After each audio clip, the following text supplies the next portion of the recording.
Okay, I hope that you can see this, that you can read this.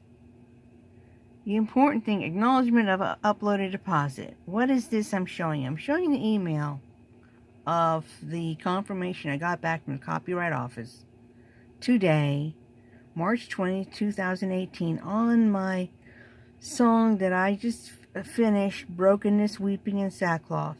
And I registered it today in the Copyright Office. I'm happy that I'm done. I finished it, and I'm going to work on to post it. And by the time you see this, well, it's it'll be up. And now that I finished, and I'm just winding down to go to bed, a couple days ago, I had been moved in the spirit to go get this book that I knew I've had. I've had it for a long, long time. John Kilpatrick, When the Heavens Are Brass. Now I talk about another Kilpatrick book that is featured in my backstory on the making of my song Spiritual Avalanche, that I go into detail how the Lord used this book, his book, Feast of Fire, to be an important way to tie in his handprint to my making the song and tying into my doing this mission with Steve Hill. And it brought to mind this book, When the Heavens Are Brass. And I was moved to go get that book because it's been in my utility trailer with the things that I moved with 3 years ago that I don't have space for, and it's like storage. And it's not just my things, but I've also added the things of my parents in there. So it's an utter impossibility. I have not been able to get to my books and everything in there. But something moved me, which I believe is a spirit, to a couple days ago to go and get it. And I did get it, and I brought it into the house, but I was still involved with working on my song, and I set it aside. So now, as I'm winding down to go to bed, this came to mind. And I'm still on today, March 20th.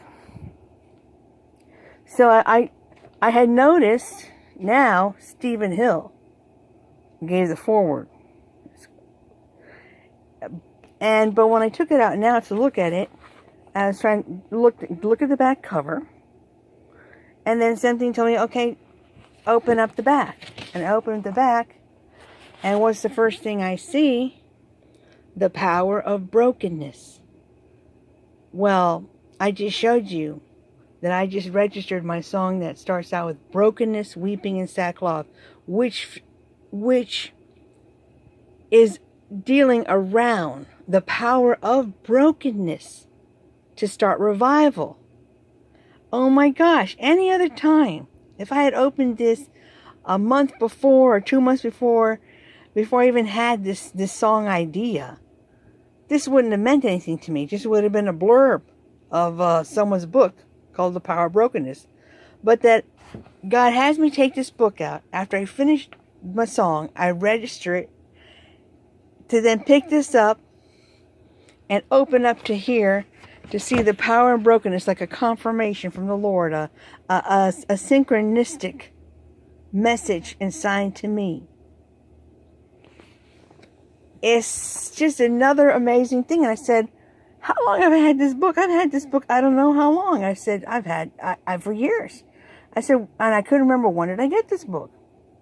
And I said, let me go see if I got it on Amazon, because it's a used book. So I went right now to Amazon, and I searched by the title and my orders. And what did I find? I find that I had ordered the book. Look at here.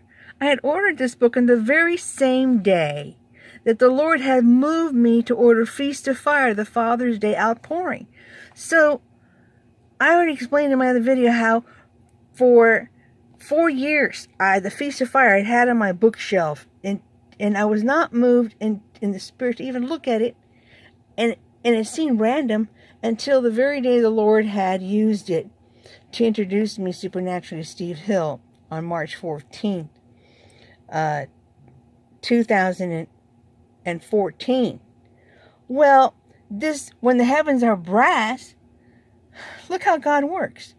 It's been sitting on my bookshelf since May 27, 2010. And it wasn't until a couple days ago that I was moved to take it out, and moved then today to take it and open up and look in the back to see a confirmation message to me about the song I just wrote, The Power of Brokenness. Do you know what that? You know what that is? These are signs of the way the Lord works. He gives you messages this way. I mean, I've had this in my possession since 2010, and it wasn't until today, after I had finished my song called Brokenness, Weeping, and Sackcloth, which is around the scripture how brokenness brings on revival, that I moved to take my second John Kilpatrick book on a totally different subject that I bought on the very same significant day, May 27th. And the Lord has me open it up to show me and to give me that confirmation, a synchronistic message. It's just mind-blowing. God works in mind-blowing ways. And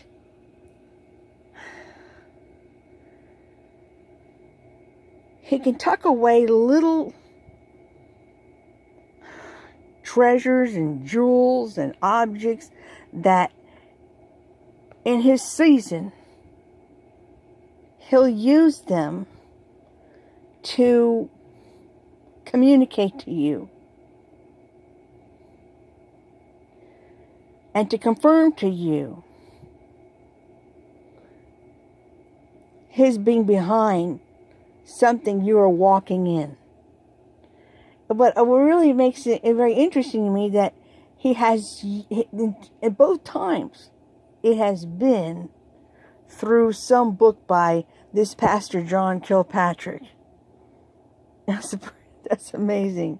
I didn't expect this. I did not expect this end to today, March 20th, that it would end with another John Kilpatrick book that has sat for years and years and years, that all come from a purchase I made on May 27, 2010, which I showed the significance of that date to tying it to Steve Hill, to this book then that is at the synchronistic timing when I just finished my book, when I just finished my song, Brokenness, Weeping, and Sackcloth, to just take the book just for the purpose to open it up and see this, The Power of Brokenness, which, when you hear the song, you'll know that it is the brokenness that brings on the revival. The very thing here, the Lord is confirming. Also, that He's also behind the timing and release and the message of my song, Brokenness, Weeping, and Sackcloth. Now, I don't know if I'm going to put this before or after the song. Now, I want to interject here that it's a few months later that I finally gotten a chance to post this video. Knowing how the Lord has been using synchronistic timing with my writing of these two songs, the Spiritual Avalanche, that testimony, I give that in the video that I made about the supernatural backstory concerning it, and this one, Brokenness, Weeping, and Sackcloth. There has to be something significant concerning revival about today's date, the date that I am now finishing editing this video. I finally got to it just today. After you hear me talking here, that was March 20th. Well, the Lord had me find the time suddenly today, which is July 29th, 2018. So I leave that for anyone interested to discover how this date, when I find myself finishing, July 29th, this year or past years, plays or played a meaningful role in some revival event, because this whole process has been a hallmark of God behind it. Revival and attending to the false doctrines that Spiritual Avalanche is about are dear subjects to God's heart. So I just had to say it, because there's nothing in this whole process that has been random. So I don't know offhand, especially because I myself, I do not watch television. I do not listen to radio. I don't listen to any kind of media. So I have no idea. But I have to give this here because I'm certain it's going to be tying into somehow that is how God works. July 29th has to have had played something concerning a revival event. Okay, now that said, back to my ending this particular testimony, and you'll get to hear the song actually at the very end of this. But I didn't realize I have another song with the supernatural background that is tied in to that May 27th date, and also involving something by another book by Pastor John Kilpatrick. Huh. Wow, that's pretty cool. That is really awesome. So that it takes what's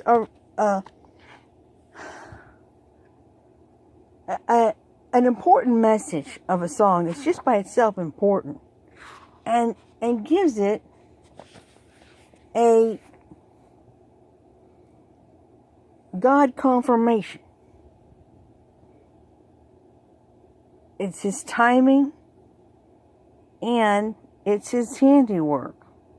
So with that said, I pray that you will take it seriously about the power of brokenness to bring revival, essential revival, to the body of Christ in these last days. Wow, I mean, the way that God leads me, it is mind-blowing. It's mind-blowing. He has me get things I don't even know for revelations years later. He'll use it, and in a really awesome way. I don't even have to go anyplace. God brings it all here. John Kilpatrick, When the Heavens Are Brass. Well, now this is going to have extra meaning to me. And this time, this book, as I said in my video before, when I looked at Feast of Fire, the first thing I did 4 years ago, the reason I had grabbed it, because I had seen that Sid Roth show, I had expected when I was moved to look at it that I would see Steve Hill's name on the book cover, but I didn't. But this one has his name on the book cover, Stephen Hill, because apparently he wrote a foreword to this one. So that's also kind of an interesting twist.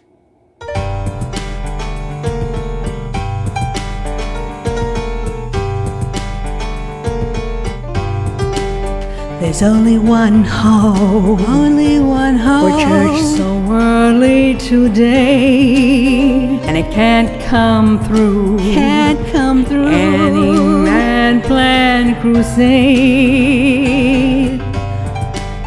but a cry to God for great outpouring of the Holy Ghost on all. Isaiah 57 clarifies, God revives the humble and contrite.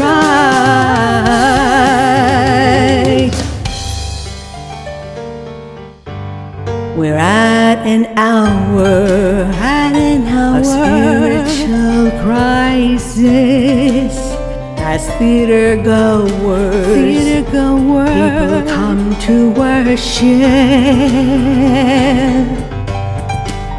meeting personalists are prioritized over meeting the Holy Spirit. It takes brokenness, weeping and sackcloth for a visit of power from the living God.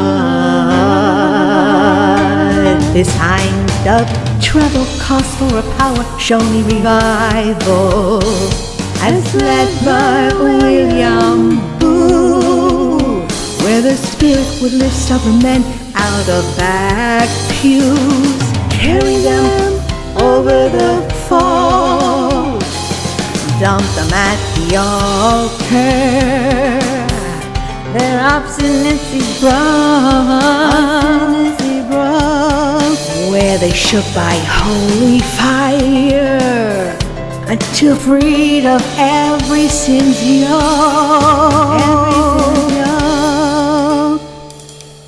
Isaiah 57 clarifies, God revives the humble and contrite.